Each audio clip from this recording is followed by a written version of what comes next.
Hi, and welcome to Watch It Played. My name is Rodney Smith, and in this video, we're going to learn the 1 to 5 player game Oasis: New Life on a Distant World, designed by Leo Taylor, George Filetachuk, and Duvi Rudau, and published by The Op, who helped sponsor this video. On the planet Oasis, you'll act as a force of nature, shaping the wondrous and wild creatures who live there both above and below ground. This wildlife will go through various life cycles, and if you can guide them just right, you'll cultivate a balanced planet and get the most points. So join me at the table, and let's learn how to play. To set up, find and shuffle the Surface and Subterrain decks, which have these backs, ensuring you've kept these 5 sets of starter cards separate. We'll use these a little later. Now put this game board in the center of the play area, putting the Surface deck into this slot and the Subterrain cards here. Then draw 7 cards from the Surface deck, dealing 3 of them into a face-up migration row, putting the leftovers as a face-down migration deck above them. These are the rest tiles, and they're numbered from 1st to 5th. You'll now stack them onto this space of the board so they're in order, going from the one labeled first rest on top down to the highest valued one matching your number of players. So if we had 3 players, we would stack them like this. Then you'd return any leftovers to the box. In this video, we'll assume we have 2 players, so we stack the tiles like this and return these ones to the box. Nearby, create a supply of these 3 groups of differently colored imprint tokens, along with the 3 trophy standees and these score tokens. Now each person collects a biome player board and reference card, along with a scorekeeping dial set to 0, and the 3 starter cards with backs matching their player color as shown on their dial. I've chosen blue, so I would take these 3 cards. Each person also gains 3 surface cards drawn from the Surface deck. You can examine your own cards, but keep them a secret from the other players. Now the person who most recently saw a star receives this first player token, or you can just pick someone randomly. And that's the setup. In Oasis: New Life on a Distant World, you and the other players will be adding life forms to the surface of the planet above and the subterranean depths below. How these creatures interact and benefit from one another will also benefit you with various ways to earn points. But this planet has a unique feature. Every year, its underwater reservoir overheats and floods the subterranean levels, washing out many of the creatures that live there. Each new year, you'll try to reestablish new life, and at the end of the final year, the player with the most points wins. The game is played over 3 years, or rounds, and each round is divided into a series of turns, starting with the first player, and then going clockwise around and around the table. On your turn, you'll take one of 3 possible actions, which are listed here on your player aid. So let's start by learning the play a card action. Each card in the game is either a Subterrain card showing a purple background or a Surface card which shows a bright sky background. If you want to play a Subterrain card, take it from your hand and put it into any empty Subterrain space of your biome board, which are the slots here. No more than 1 card can be in each slot. This slot has some icons, which we'll learn about later, but you can still place any Subterrain card here, covering them up. Every Subterrain card has a symbol in the area here known as its imprint, and these come in 4 different types known as flora, shelled, scaled, or decay. We'll see how those icons are used shortly, but for now, just know that cards with the decay symbol cannot be placed side by side. If I added one here with a play a card action, then on a future action, I could not add one here or here, but this would be okay. Instead of a Subterrain card, you might use the play a card action to place a Surface card. Surface cards must be played into an empty slot along the surface area of your biome here, but these have an extra requirement. Each Surface card has 2 symbols at the bottom known as its imprint requirements. To add a Surface creature to your biome, there must be matching imprint icons in the 2 indicated Subterrain spaces below it. So if we wanted to add this surface creature to the slot here, we would first need a Subterrain creature with the shelled imprint in this location and the scaled imprint in this one. So let's assume with previous turns we had placed these Subterrain creatures here with the required imprint symbols. Now we could add this surface creature to this slot. And you can use these surface crack lines printed on your board to help you see which Subterrain slots need to have the matching imprints. We saw earlier that Subterrain creatures can have this Decay imprint.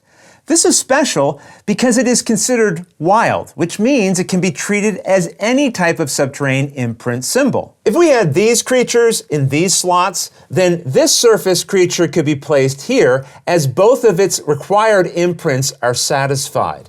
Just remember, you can never place Decay symbols side by side. Any creature with the Decay imprint will have a reminder of its special rules in its bottom left-hand corner. Also notice this slot in your Subterrain area. It shows 3 imprint symbols. This means while the slot is empty, it satisfies any imprint requirement connected to it. For example, this surface card could go here because we have a Subterrain creature satisfying this requirement, and the symbol here satisfies this requirement. Later, we could add this creature here because, again, its requirement on this side is satisfied here, and this symbol satisfies its other side. It's okay that both of these creatures needed different symbols in this area. This slot satisfies any of them. Just be aware, if you place a creature in this slot, the symbols there will get covered up, and now the slot only provides the imprint showing on the creature you put there. Now, rather than use the play a card action to add a creature from your hand, you can instead play one from the migration row. During setup, we created this migration row, and these 3 cards are available for any player to use. So with the play a card action, we could, for example, take this one and put it here. Just know you cannot add these to your hand. You move your chosen creature directly to a valid space on your biome board. And after a card is played from the migration row, immediately reveal a new one from this migration deck to replace it. If this deck ever runs out, then cards taken from this row are no longer replaced. So we now know how to play a card, either from your hand or from the migration row. Then after, you check the card's immediate action. All cards have an immediate action. For surface creatures, you'll find it in the area here, and for Subterrain cards, it's located here. The symbols in these areas are not related to the immediate action and can be ignored for now. We'll see how they work a little later. As soon as you add a card to a slot, you may choose to resolve its immediate action. I say may because it may not be possible to resolve it, but even if it is, you can choose not to resolve it if you don't want to. That said, if you intend to resolve it, you must do that at the time the card is placed. For example, this effect tells us to draw 2 cards. Anytime an effect lets you draw cards, they must come from either of these 2 decks in any combination, but not from the migration deck. You draw each card one at a time, deciding which deck to take from each time. So now that I have taken one from the surface deck, I can take my second card from the surface or from the Subterrain deck. For this immediate action, we're told to draw 1 card, then discard 1. Discarding always comes from the cards in your hand. So after drawing 1, I then discard any one I'm holding, which could include the one I just drew. Always discard face up to the right of the card's related draw pile. So surface creatures go here, and Subterrain creatures go here. With this immediate action, discard any number of cards in your hand, and then after, redraw that number of new cards plus 1 more. Sometimes an action will instruct you to gain imprint tokens. In this case, any one of your choice. These are the tokens we put in the supply during setup. When you gain one, take it from here and put it into the topmost empty matching space of your biome board. So if I gained a second of these later, it would go here. Just be aware you can only have at most 4 of each type of imprint token. If you would ever gain a 5th, just ignore that effect. Also, tokens in the supply are limited. If you'd be owed one and all of its related color has already been taken, then you would gain nothing. As we'll see, imprint tokens on your board can earn you points at the end of the game, but can also earn you points during the game. A number within this symbol represents points. So this immediate action says that you gain 1 point for each scaled imprint you have. This means you count each example of that imprint at the top of every card in your biome and on any matching tokens, but do not include the imprint requirements on surface creatures or the imprints printed on your board here. Also be sure you don't count any of the decay symbols you might have on your biome board. So if our biome looked like this and we were earning 1 point for each scale imprint, we'd gain 1, 2, 3, 4 points. Anytime you gain points during the game, add them to the total you have on your scorekeeping dial like this. We aren't going to go through all the different types of immediate action effects, as how they work is explained on the cards themselves, and they will make more sense once we know more of the rules. That said, we do need to examine another area of a card when it's played. Each will have a score type shown in this area when it's a surface creature, and in the area here if it's a subterranean creature. These will always have a symbol on the left representing when the score type resolves, and on the right it shows what you'll gain when it does. In both of these examples, they provide you with points. If the icon on the left looks like this, it means the score type resolves when the card is played. Now, there are other types of symbols you might find on the left, but they're resolved at different times, and we'll learn about those later. When you play a card to your biome, after resolving its immediate action, if you can or wish to, then resolve its score type effect if it shows this when played symbol. In this case, we'd now add 2 points to our dial. We've now learned everything about the play a card action, which is also summarized on your player aid. But now let's learn a different action you could instead take on your turn, discarding 1 card to cycle out 1 card. To do this, put any 1 card in your hand into its related discard pile. Then you cycle out any 1 card from your biome. Cycling it out just means you also discard it, but cycling out has 2 other benefits. 1, you're making room in your biome for a card to go into the space you just emptied. For example, if we cycle this out, now with a future action we could play a card here. The other benefit is that some cards have a cycle out score type. We learned about score types earlier, and this was the score type that resolves when a card is played. But the symbol on the left here represents a score type that resolves when the card is cycled out. If we cycled this out, we'd gain 3 points. Some cycle out score types will instead show an imprint token, and in that case, you take that related token from the supply and add it to your biome board as we learned about earlier. You can cycle out a card with a different score type, but when you do, its score type effect does not resolve when it's removed. Also, if a card leaves the Subterrain row, it does not affect the surface card that originally needed it. So this surface creature stays here.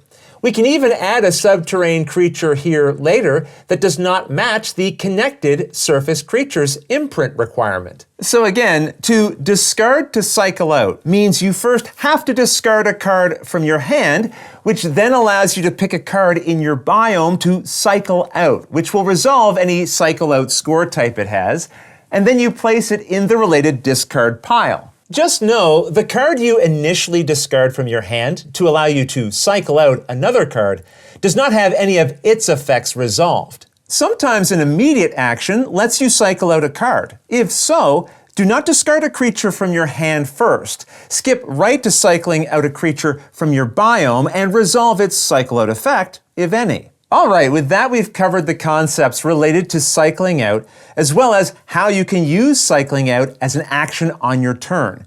But instead, you might choose to rest. Once you rest, you'll take no more actions during the current round, so only rest if there is not another action you want to perform. That said, if you cannot perform another action, then you have to rest on your turn. When you rest, first take the top rest tile from this stack and put it in front of yourself.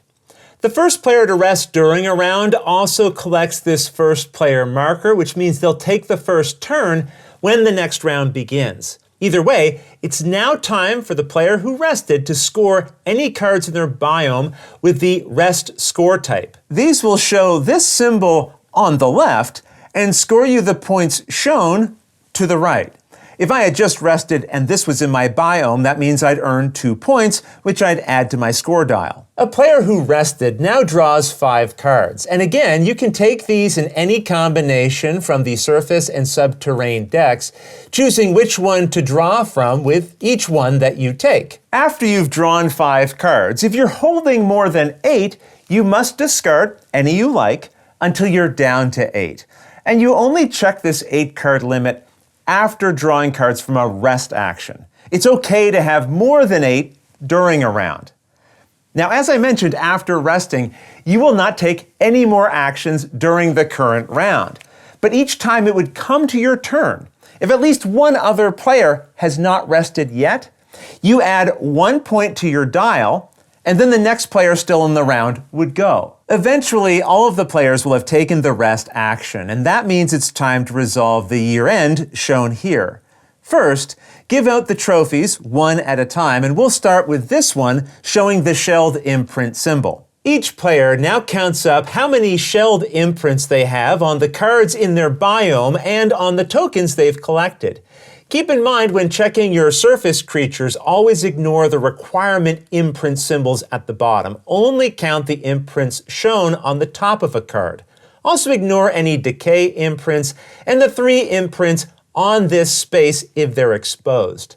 The player with the most shelled imprints now collects the shelled trophy and immediately earns 5 points. If there's a tie for the most shelled imprints, the player with the fewest points on their dial wins the trophy and the 5 points. But if there's still a tie, then the tied player who rested first that round wins. You then go through each of the other trophies, handing them out the same way by comparing each person's total number of related imprint symbols as shown at their tops. With the trophies assigned and scored, it's now time for the flood, where the annual waters will rise from within the planet and wash away all life forms in each player's subterranean area. Well, mostly all of them. Normally, you send every card in your subterranean row to the discard pile, but players first check the rest tile they collected. If it has a retain value shown here, you may pick up to that many subterranean creatures to keep in your biome, removing the rest. This is optional. You can retain fewer or none of them. For each creature removed during the flood, check its score type for this flood symbol. When a card with this symbol is removed during a flood, you gain the indicated imprint token from the supply and add it to your biome as we learned about previously. Just keep in mind, cycle out score types are ignored when a card is removed during the flood. Remember, these are only resolved when the card is affected by a cycle out effect specifically. With that though, we've seen all the symbols you'll find in the game, and you can refer to the back of the rulebook for a handy guide to the various icons and effects you might encounter when playing. You'll also find these summarized on the back of your player aid. With the flood resolved, players now prepare for the next round. First, return all of the trophies and rest tiles to the game board as they were during the initial setup. Then discard anything remaining in the migration area and draw 7 new surface cards to form a new migration deck, revealing the top 3 cards for a new migration row. The player who has the starting token now takes the first turn of the new round, also known as the second year. The end of the second year is resolved like the first, but at the end of the third year, after resolving the flood, you move directly to final scoring. Here, each player checks the rest tile they collected during the third round and adds the points showing in this area to their dial. You only score these points at the end of the third year, not at the end of any of the previous years. Then you score 1 point for each imprint token you collected. After, check for the lowest row where you filled in each space with a token and earn the points showing to the right. This is my lowest completed row, so I'd earn 6 points. Next, earn 5 points for every column you completed. I completed these 2, so I'd earn 5 points from each. When collecting points, if you ever go above 99 points, bank 100 of them by taking one of these tokens and continuing from 0 on the dial again. If you would earn more than 200 points, flip this token over and continue using the dial from 0 again. Either way, the player who now has the most points wins. In the case of a tie, the tied player with the most imprint tokens on their biome board wins. If there's still a tie, the tied player with the fewest cards in their biome wins. And if there's still a tie, the tied players share the victory. The game also comes with a solo mode, which uses this card where you'll work to outscore an AI opponent. You can then flip the AI opponent to this side when you're ready for an even greater challenge. But those rules I'll leave for you to discover on your own. Otherwise, that's everything you need to know to play Oasis: New Life on a Distant World. If you have any questions about anything you saw here, feel free to put them in the comments below, and I'll gladly answer them as soon as I get a chance. You'll also find forums for discussion, pictures, other videos, and lots more over on the games page at Board Game Geek, and I'll put a link to that in the description below. And if you found this video helpful, please consider giving it a like, subscribing, and clicking that little bell icon so you get notification anytime I post a new video. And if you'd like to support the channel directly, you can join the Patreon team, which I'll have linked below. But until next time, thanks for watching.